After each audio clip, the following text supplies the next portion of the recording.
जय हिंद साथियों, आज हमें पढ़ना है महान्यायवादी को। तो मैं इसको रफ कर देती हूँ 1 मिनट। तो चलिए अब हम बात कर लेते हैं हमें क्या पढ़ना है पॉलिटिकल साइंस में, भारतीय संविधान में भारत के महान्यायवादी के बारे में। तो हम पढ़ेंगे महान्यायवादी का परिचय, उसके बाद अनुच्छेद, नियुक्ति, अर्हताएं, कार्यकाल, त्यागपत्र, हटाना कैसे होता है महान्यायवादी को उनके पद से, उनके कार्य क्या होते हैं, उनके पद की क्या सीमाएं हैं और उनके पास क्या अधिकार हैं। लेकिन अगर आप मोटिवेशन या कुछ भी कहीं पे ढूंढ रहे हैं तो मैं आपको बता देती हूँ, दुनिया में कहीं पे कोई मोटिवेशन नहीं है। कबीर जी का एक सिंपल सा दोहा है, करत करत अभ्यास के जड़ी मत होत सुजान, रसरी आवत जाते थे सिल पे होत निशान। अर्थात कि करते करते अभ्यास, यानी आप प्रैक्टिस करते करते करते करते एक दिन इतने एक्सपर्ट बन जाते हैं कि उस फील्ड के एक्सपर्ट बन जाते हैं। और इसके लिए वो एग्जाम्पल देते हैं, करत करत अभ्यास के जड़ी मत होत सुजान। मतलब कि कितना ही वो हो इंसान, मतलब कि कितनी ही कठिन बात हो वो कंप्लीट हो जाती है। और फिर वो एग्जाम्पल के लिए क्या देते हैं कि एक सिल पड़ी होती है, अगर बार बार रस्से से पानी खींचा जाता है तो क्या जो उस पर निशान पड़ जाते हैं। करत करत अभ्यास के जड़ी मत हो तो सुजान, रसरी आवत जाते थे सिल पे पड़त निशान। तो ये है। और दूसरा ब्रूस ली का एक कोट है कि मैं उस इंसान से, उस कॉम्पिटिटर से नहीं डरता हूँ जिसने 10,000 पंचेस की प्रैक्टिस एक बार की है। मैं उस इंसान से डरता हूँ या उस इंसान की मैं कदर करता हूँ जिसने एक पंच को ये 10,000 बार प्रैक्टिस किया है। तो 10,000 बार आपको प्रैक्टिस नहीं करना है, आपको 10-20 बार इसका प्रैक्टिस करना है, हो जाएगा काम। तो वैसे मोटिवेशन देना मेरा काम बिल्कुल भी नहीं था, मेरा काम है अपने काम को करना। तो आइए हम चलते हैं परिचय की तरफ। तो परिचय में हमें क्या देखना है महान्यायवादी के परिचय में, एक तो भाग देखते हैं हम हमेशा की तरह, आज भी वही देखेंगे। तो भाग 5 में आर्टिकल जो है, आर्टिकल 76 और 88 में क्या है, 76 में भारत के न्यायवादी यानी कि अटॉर्नी जनरल पद के बारे में बताया गया है, और मंत्रियों और महान्यायवादी के अधिकारों के बारे में 88वें आर्टिकल में बताया गया है। और विशेष अधिकार 105 में जो उनको मिलते हैं, उसमें अभी हम अधिकारों को यहाँ पे देख लेंगे। दूसरा हमें क्या देखना है कि ये सर्वोच्च पद है, यानी कि सर्वोच्च पद नहीं, सर्वोच्च कानून या विधि अधिकारी है। ठीक है, कानून का अधिकारी है या विधि का अधिकारी है। ठीक है, अधिकारी है, पद नहीं है। ठीक है, अब हमें बात करनी है नियुक्ति की। तो यहीं पे बता देती हूँ, ज़रूरत नहीं है वहाँ लिखने की। प्रेसिडेंट, राष्ट्रपति जो है वो इनका क्या करते हैं, नियुक्ति करते हैं। अर्हताएं इनके लिए क्या चाहिए होती हैं वो हम यहाँ पे देख लेते हैं। अर्हताएं क्या चाहिए हमें, अगर आपको वो बनना है अटॉर्नी जनरल यानी महान्यायवादी, तो आपसे पूछा जाएगा, क्या पूछा जाएगा कि आप भारतीय नागरिक हैं। आप कहेंगे जी सर हम बिल्कुल भारतीय नागरिक हैं। तो वे कहेंगे बढ़िया, फिर तो ऐसे कोई भी बन जाएगा, आपके दिमाग में आएगा। तो नहीं, सब कोई नहीं बन सकता। हाई कोर्ट में वो या तो 5 साल का उसको क्या हो, 5 साल का जज का एक्सपीरियंस हो, या 10 साल का उसके पास में किसका एक्सपीरियंस हो, वकील के तौर पर उसने काम किया।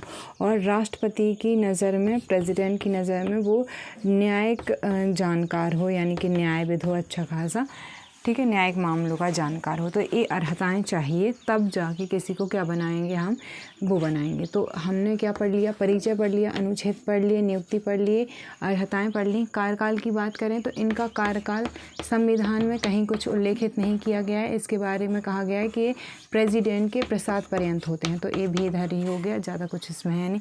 त्यागपत्र किसको देते हैं, अगेन राष्ट्रपति को देते हैं त्यागपत्र। और जब एक परंपरा है यहाँ पे त्यागपत्र में कि अगर संघ की सरकार यानी मंत्रिपरिषद ने त्यागपत्र दे दिया, तो ऐसा संविधान में नहीं लिखा है, लेकिन ऐसा होता है। कैसा होता है कि उस व्यक्ति को, उस महान्यायवादी को त्यागपत्र देना पड़ता है जो उस समय उस सरकार का है, क्योंकि दूसरी सरकार के जो मतलब कि प्रोपोगेंडा या फंडा या जो भी सोच है वो अलग होगी, तो इस वजह से। अब हटाने की बात करें तो राष्ट्रपति ही कभी भी हटा सकते हैं। वो खुद के मन पे तो कुछ काम करते नहीं है राष्ट्रपति, तो काउंसिल ऑफ मिनिस्टर यानी मंत्रिपरिषद की सलाह पे ही वो ऐसा करते हैं। कार्य अब हम देख लेते हैं अच्छे से, तो इसको हम फिनिश कर देते हैं और आपको एक बार रिकॉल करा के और आगे बढ़ जाते हैं, है ना। चलो तो स्टार्ट। कुछ समझ में आया कि नहीं आया, समझ में नहीं आया हो तो आगे पीछे की वीडियोस देख लेना, सीरीज़ चल रही है तो ऐसे अचानक से शायद समझ में आए, शायद समझ में आए। तो हमने परिचय देखा था, भाग, और ये देख लिया था कि सर्वोच्च कानूनी अधिकारी, अनुच्छेद 2 ही हैं तो टेंशन ही नहीं है। नियुक्ति की बात करें तो राष्ट्रपति करते हैं, और अर्हताएँ हमने देखी ली, कार्यकाल देख लिया, त्यागपत्र देख लिया, और हटाने के लिए हमने देख लिया कि राष्ट्रपति हटाते हैं। कार्यों की बात करें तो महान्यायवादी का काम है कि क्या काम करता है कि संघ सरकार का मतलब कि संघ सरकार का कानूनी अधिकारी होता है। तो संघ सरकार यानी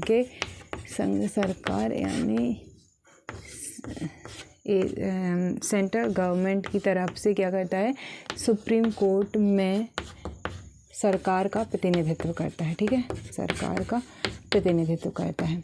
अब इसको अगर कोई और काम दिए हैं राष्ट्रपति ने, ठीक है, राष्ट्रपति ने मान लीजिए कोई संविधान में कुछ इसके लिए काम दिए गए हैं, और जो किसी नियम, अधिनियम द्वारा, विधि द्वारा कोई इसको कार्य सौंपा गया है तो उन कार्यों, उन कर्तव्यों का पालन भी करेगा, वो कार्य भी करेगा। तीसरा, अगर राष्ट्रपति कोई भी सडनली, मतलब वो खुद तो देते नहीं है, राष्ट्रपति काउंसिल ऑफ मिनिस्टर, मंत्रिपरिषद की सलाह पे देते हैं, तो राष्ट्रपति द्वारा सौंपे गए कार्यों को करना, राष्ट्रपति द्वारा सौंपे कर्तव्यों का पालन करना। ठीक है, अब कर्तव्यों का पालन करना, राष्ट्रपति कौन कौन से कार्य दे सकते हैं? तो पहला वो दे सकते हैं कि जाओ और सुप्रीम कोर्ट में मतलब कि सरकार का प्रतिनिधित्व करो, और ऊपर हमने देख भी लिया। दूसरा, अगर 143 के तहत सलाह चाहिए तो कौन जाएगा कि हाँ इस मामले में सलाह चाहिए, क्या राष्ट्रपति खुद जाएंगे? नहीं, तो उनके बिहाफ पे कौन जाता है? यही महान्यायवादी जाते हैं। और क्या है इनके पास में कार्य? इनके पास में कार्य है कि हाई कोर्ट में किसी भी हाई कोर्ट में केंद्र सरकार का मुकदमा या केंद्र सरकार से कोई भी संबंधित वो चल रहा है तो वो वहाँ पे जाके और जो है संघ की सरकार का क्या करेंगे? संघ की सरकार का प्रतिनिधित्व करेंगे। आई होप कि पॉइंट आपको समझ में आ गया होगा। अब आपको क्या फिर से समझाते हैं। परिचय आप बताएंगे कि कौन कौन से अनुच्छेद किस भाग के कौन कौन से अनुच्छेद में रखा गया है। फिर आप अनुच्छेद बताने के बाद में ये बताएंगे कि नियुक्ति कौन करता है, अर्हताएँ क्या क्या होती हैं, कार्यकाल, त्यागपत्र, ऐसा कुछ है नहीं इस टॉपिक में, बहुत इजी टॉपिक है। तो हाँ सही है।